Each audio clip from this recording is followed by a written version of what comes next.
Hello guys, आज हामी आएका छौँ चागु नारायणको मन्दिरमा है। टक्क पारेर ल इन्ट्री भयो चागु नारायणको मन्दिरमा।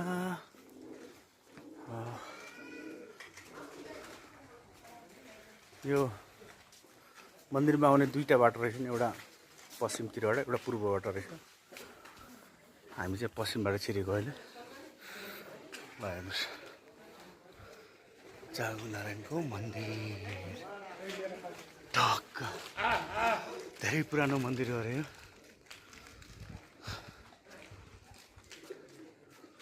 यहाँ लिपि लेखेछ, लेख्न त तर बुझ्न सकिँदैन। कसैले बुझ्नुहुन्छ? हेर्नुहोस् त,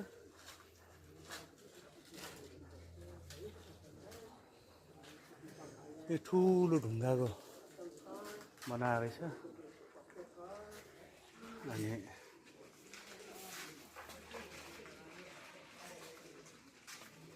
पुरा लेखेछ यहाँ।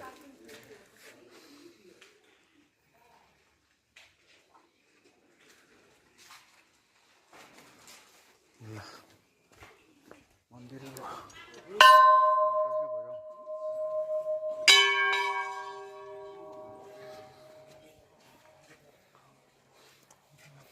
ओके, तपाईँहरू पनि घुम्न आउनु होला है भक्तपुर चागु नारायणको मन्दिरमा। Okay by. ल